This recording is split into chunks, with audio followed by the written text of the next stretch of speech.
E aí, pessoal, estamos de volta aí, né? Para continuar a matéria. Agora nós vamos falar um pouquinho das classificações dos acidentes, né? Como o pessoal classifica os acidentes. Primeiramente, a classificação são três, né? Acidente pessoal. O que é acidente pessoal? É aquele que ocorre provocando uma lesão ou ferimento em alguém. Quando fala pessoal, é na pessoa. Então, acidente pessoal é aquele que o empregado sofre uma lesão. Acidente impessoal é aquele que ocorre quando se provoca danos materiais. Então, quando for dano material, é impessoal. E tem um incidente. O que é um incidente? É aquele que não provoca nem lesão, nem danos, mas apresenta potencial suficiente para causar danos diversos. Então, muito cuidado com o incidente, porque quando se investiga um acidente ou um incidente que for, a gente não olha a gravidade, né? Porque um simples acidente ele pode ter um potencial de ser um acidente gravíssimo ou até fatal. Então, todo e qualquer acidente, nós que somos prevencionistas, né, nós temos que investigar. Então, é importante vocês atentarem para isso. Então, repetindo, nós temos o acidente pessoal, né, que tem que ter uma lesão, o impessoal, que só tem danos materiais, por exemplo, caiu um tijolo de um prédio, não machucou ninguém. É um acidente impessoal. Tem que ser investigado? Tem que ser investigado. Tem que emitir relatório? Tem que emitir relatório.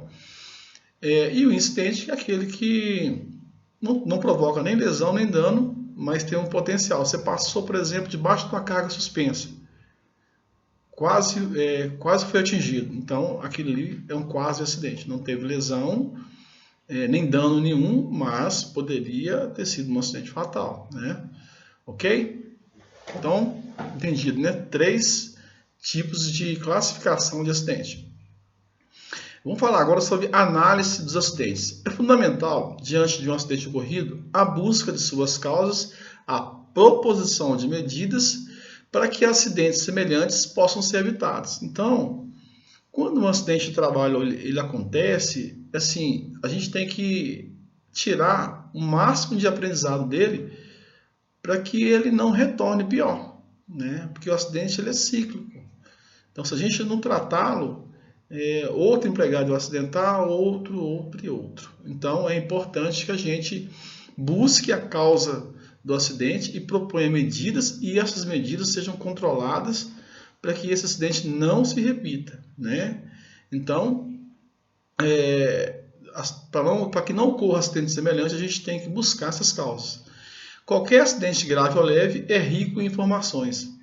Olha a importância disso. Grave ou leve, não importa, né? Tem muita informação que pode ser extraída do acidente, né?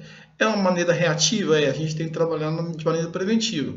Mas já que aconteceu o acidente, temos que trabalhar bem para que ele não volte a ocorrer. Ou que outro acidente semelhante, né, não volte a ocorrer. Necessidade de emissão de documentos que descrevem o acidente e suas causas, né? Então, a gente precisa ter o quê? Um relatório, um formulário. Eu tenho que registrar tudo no formulário. Não dá para investigar um acidente só na sua mente, né? Elaboração de gráficos que evidencia a segurança no ambiente de trabalho.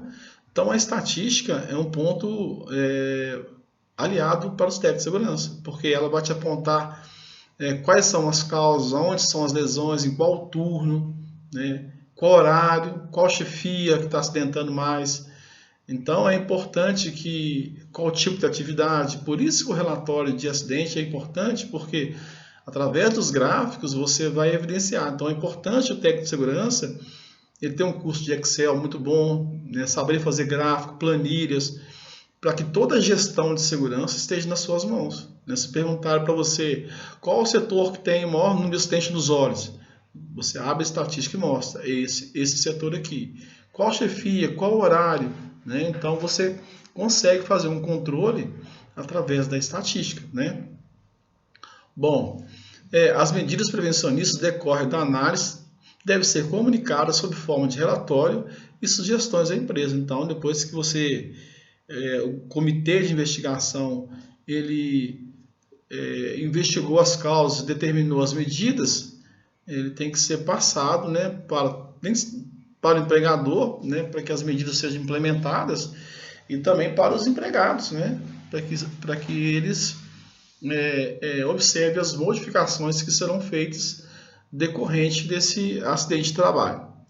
Pois bem, eu já falei sobre o acidente, o incidente, né, quase acidente, que não tem lesão, né, mas tem um potencial para provocar uma lesão. Agora vamos falar de acidente sem afastamento. O que é acidente sem afastamento? É um acidente em que o acidentado pode exercer a sua função normalmente, ou seja, ele retorna ao trabalho no mesmo dia do acidente ou no dia seguinte, no início do expediente normal de trabalho, e o dia da ocorrência do acidente se considera como dia trabalhado integralmente.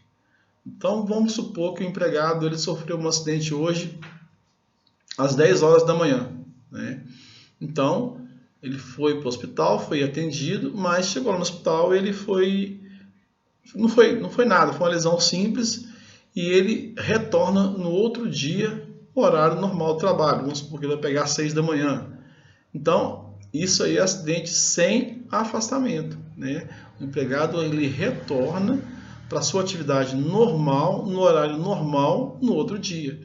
Então, isso aí é acidente sem afastamento.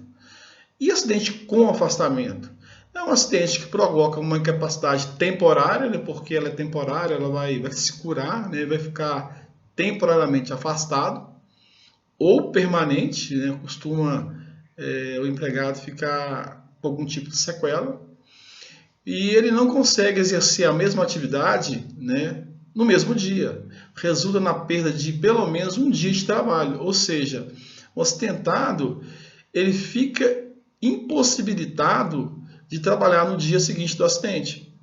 Então, ele acidenta hoje, quando é amanhã, no horário de trabalho normal dele, ele não consegue voltar por causa da lesão. Então, ele só volta no outro dia ou até mesmo no meio do dia. Então, isso é um acidente com afastamento, né? Tranquilo? Então, sem afastamento, ele retorna no dia seguinte no horário normal, e com afastamento ele não retorna no dia seguinte. Então, ele necessita de mais dias para se recuperar. Bom, em todo acidente ele gera incapacidade, né? O trabalhador, para ele afastar, ele tem que estar incapaz, nem que seja temporariamente ou permanentemente. Então, vamos falar agora da incapacidade temporária. O que é incapacidade temporária? É a perda total, né? Ele não dá conta de trabalhar, da capacidade de trabalho por um período limitado, né? 2 dias, 3 dias, que for. Nunca superior a 1 ano. Então, a norma fala que não é superior a 1 ano, porque a estatística ela fecha geralmente no final do ano. Então, fechou 1 ano, aí já você não... Sim, é prático não contar mais esse acidente.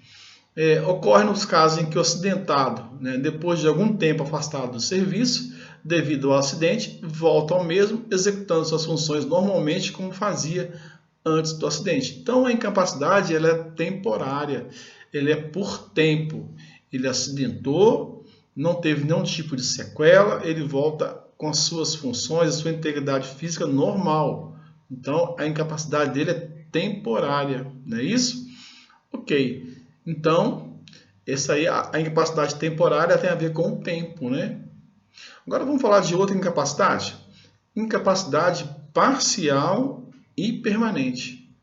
O que é incapacidade parcial e permanente? É a diminuição pelo resto da vida da capacidade de trabalho. Então, ele tem uma incapacidade parcial, né? Ele sofre uma redução parcial que vai ficar para o resto da sua vida. Por exemplo, o cara perdeu um olho, né? A perda de um olho ou 2 dedos, por exemplo.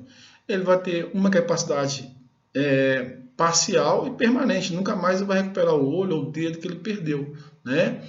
Então, essa é a incapacidade parcial e permanente. Então, observe que a incapacidade temporária, ela tem a ver com o tempo, né? Ela não tem a ver com a sequela, né? Com a perda mesmo, né? E a incapacidade parcial e permanente já tem uma perda aí. Então, nós temos a incapacidade parcial permanente, a incapacidade temporária. Nós temos também a incapacidade total e permanente. A incapacidade total é a invalidez incurável, quando o acidentado perde a capacidade total para o trabalho. Então, essa incapacidade aí desabilita o trabalhador de executar a sua atividade, né? Ele não tem mais a destreza para fazer qualquer atividade. Então, a incapacidade é total e permanente, né? É a invalidez, né, incurável, quando o acidentado perde a capacidade total para o trabalho. Tranquilo? Então já falamos de acidente com afastamento, acidente sem afastamento, incapacidade parcial, temporária, total, permanente, né? Vamos falar agora de estatística de acidente. A estatística de acidente é um conjunto de números relativos às ocorrências de acidentes, né? E tem por finalidade a identificação das áreas prioritárias em matéria de prevenção de acidentes e a aferição dos resultados alcançados pelas mudanças realizadas. Então, a estatística é importante, como eu falei anteriormente, ela que vai dar um norte para o pessoal da segurança do trabalho, os gestores da segurança, os técnicos de segurança, o que fazer, né? Se você tem um ano de 2019, uma estatística bem feita, você consegue alinhar o ano de 2020. Quais foram os acidentes mais comuns em 2019? Nós tivemos aí 20 acidentes nas mãos, 3 nos olhos, né? E desses 20 acidentes, 10 foram queimaduras, por exemplo, né? Então a estatística te mostra onde você vai ter que atacar, né?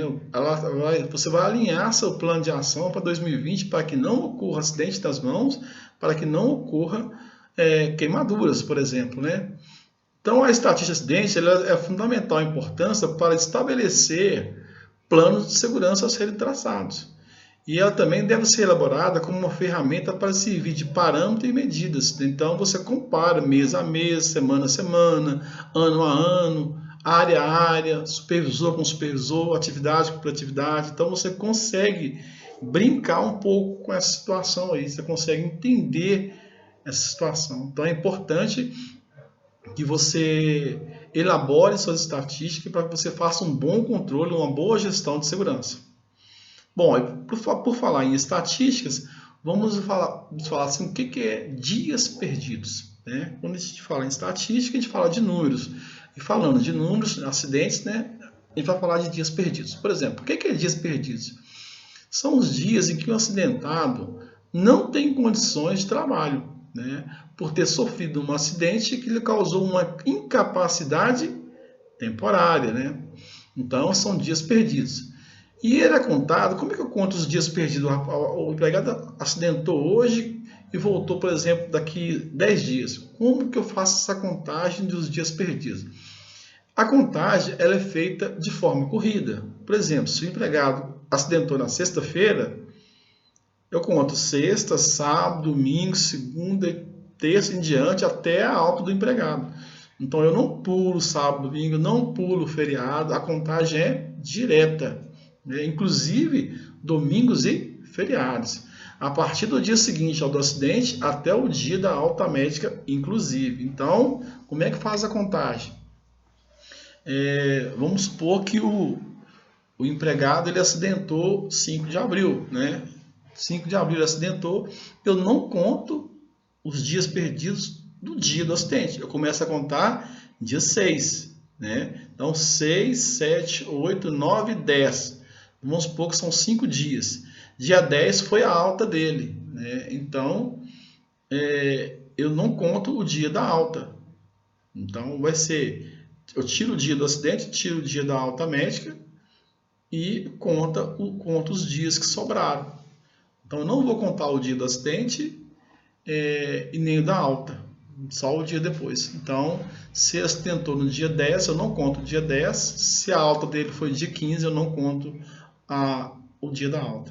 Então, assim que é feita a contagem, e a contagem é feita direto. Bom, esses são os dias perdidos. E o que é dias debitados, né? A norma também fala, NBR 14280, ela fala sobre dias debitados também. O que é dia debitado? São os dias correspondentes à perda de membros, parte do corpo ou morte. É um número padronizado e considerado nos casos em que ocorre incapacidade parcial permanente, né? Quando eu falo incapacidade parcial permanente, houve uma perda, ou incapacidade total permanente ou morte, né? Número dado em tabela, presente na NR5.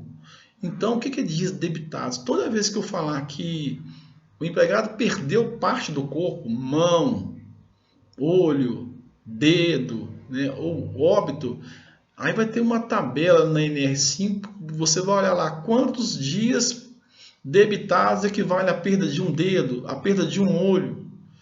Então você vai olhar lá e vai colocar esses dados na estatística. Então, toda vez que falar em perda de parte do corpo, são dias debitados.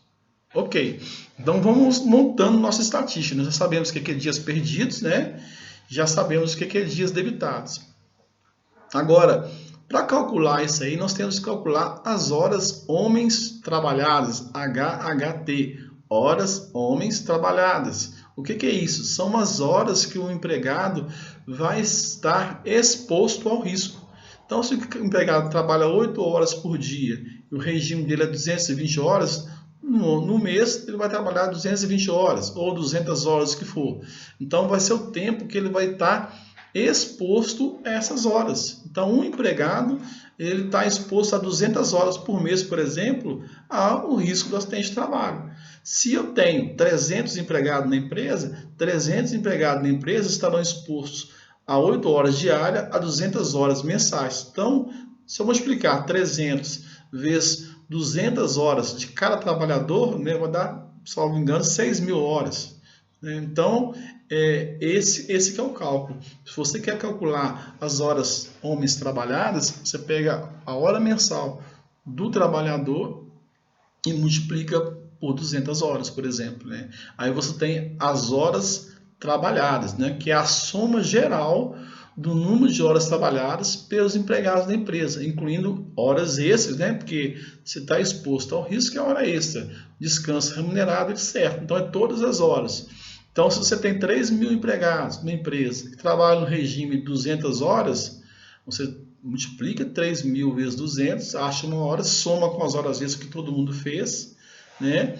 E você tem a quantidade de horas homens trabalhadas ou a quantidade de horas homens expostos ao risco, né? Então, somando as horas de trabalho efetivo de cada empregado do estabelecimento, quando não puder determinar o total de horas realmente trabalhadas, elas poderão ser estimadas, né? Se você multiplica o número de empregados vezes o total de dias trabalhados do mês, vezes a média do número de horas trabalhadas por dia.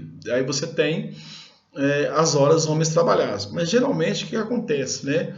E geralmente o pessoal de RH, o pessoal do departamento pessoal, eles já enviam para a segurança do trabalho as horas homens trabalhadas. Você vai ligar lá e perguntar quantas horas que fechou o mês, né? Quantas horas trabalhadas, qual a quantidade de empregados. Aí você vai ter lá a quantidade de empregados, homens trabalhadas, e você vai colocar na sua estatística, né? Então, são 3 dados importantes: os dias perdidos, os dias debitados e as horas homens trabalhadas. E eu pego esses 3 fatores aí, eu vou calcular a taxa de frequência de acidente. Tá? O que é a taxa de frequência de acidente? Representa um número de acidentes com perda de tempo que pode ocorrer em cada milhão de horas de homens trabalhados. Então, o que é a taxa de frequência? Frequência é a quantidade de acidente por milhão de horas trabalhadas. O que significa, por exemplo, se a minha taxa de frequência deu igual a 10, por exemplo, vai significar que quando eu alcançar 1 milhão de horas homens trabalhados, eu terei 10 acidentes. Então, a taxa de frequência representa o número com perda de tempo que pode ocorrer em cada milhão de horas.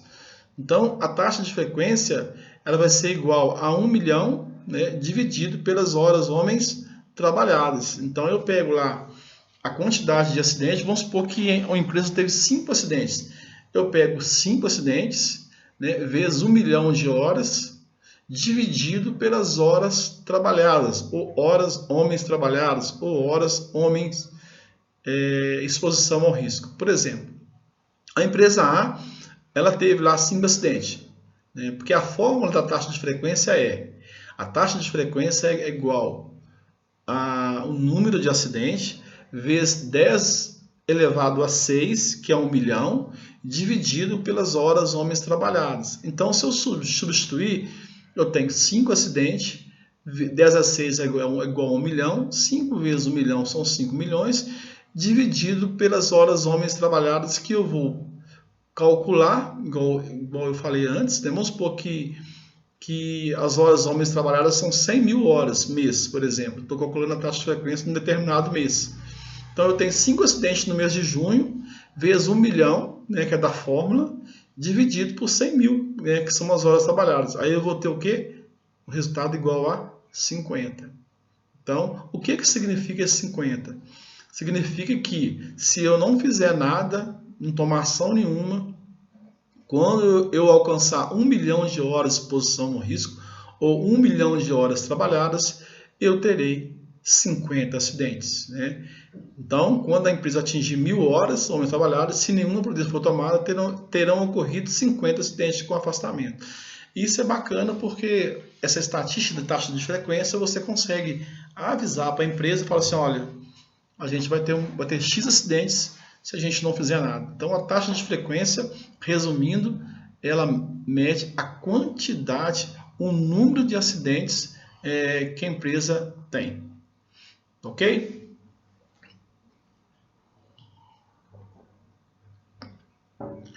Se nós temos a taxa de frequência, nós temos uma outra taxa que é importante também, que chama a taxa de gravidade, né? TGA, taxa de gravidade de acidente.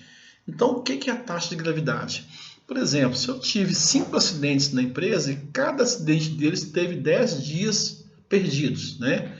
Cada empregado, João, Lucas, Antônio, etc., cada um teve 10 dias perdidos. O que a taxa de gravidade vai ter? Taxa de gravidade é igual aos dias perdidos, né, que são 5 acidentes, fosse 50, cada um perdeu 10 dias. Mais os dias debitados, eu falei lá atrás que é dia debitado. Como é que eu acho o dia debitado? É uma tabela que tem lá na N5, no anexo da N5, que vai falar lá, o cara perdeu um olho. Quanto equivale uma perda de um olho? Ah, são 3.000 dias. Então, você vai calcular quando tiver dias debitados. Então, vamos supor que uma empresa teve 5 acidentes, né, e tivemos 50 dias perdidos. Então, a taxa de gravidade vai ser dias perdidos, que é 50, mais dias debitados, que é 0, mais dias transportados. Aí vamos perguntar, o que é dias transportados? Dia transportado, pessoal, é o seguinte. Vamos supor que o empregado sofreu um acidente no dia 28 de março e ele voltou ao trabalho no dia 5 de abril. Então, 28 de março, eu vou ter, vamos contar os acidentes, 28 de março não conta, né, que é o dia do acidente, 29, 30, 31. Eu vou ter 3 dias na minha estatística desse acidente incidindo no mês de março. Como ele voltou 5 de abril, eu vou ter 1º de abril, 2, 3, 4, 5. Né? Como o dia da alta não conta, eu vou ter 4 dias do acidente incidindo no mês de abril. Então, quando você for fazer a taxa de frequência lá na frente, você vai colocar lá 0 acidente no mês de abril, se não houver, é claro, né? Mas quando for calcular a taxa de gravidade, tem 4 dias, né, do acidente de março que foram transportados para o mês de abril. Então, quando eu for calcular a taxa de gravidade, por exemplo, de abril, eu vou ter que colocar lá que houve dias transportados. Vamos supor que no nosso caso não tem. Então, nós tivemos lá 50 dias perdidos, né? Não temos dias transportados, não temos dias debitados. Aí a fórmula vem lá, vezes 1 milhão, né? 10 elevado a 6, dividido por horas homens trabalhados. Então, eu vou ter 50 vezes 1 milhão, vezes 100 mil, né? Que são as horas trabalhadas que nós convencionamos esse valor. Aí você vai multiplicar 50 vezes 1 milhão, 50 milhões, dividido por 100 mil, que, salvo engano, vai dar uma taxa de gravidade de 500. O que é este número? Quando eu encontro uma taxa de gravidade de 500, significa o quê? Que quando eu alcançar 1 milhão de horas trabalhadas, né, eu terei 500 dias perdidos com acidente. Então, lembrando, a taxa de frequência tem a ver com o número de acidentes, o acidente do João, do Carlos, do Roberto, do Lucas, e a taxa de gravidade tem a ver com os dias perdidos de cada um desses acidentes. Tranquilo? Então, nós vamos encerrar aqui essa aula de taxa de frequência e taxa de gravidade. Essa semana ainda eu vou postar um vídeo mostrando como calcula a taxa de frequência e taxa de gravidade. E também vou colocar alguns exercícios para vocês aí, ok? Um abraço a todos aí.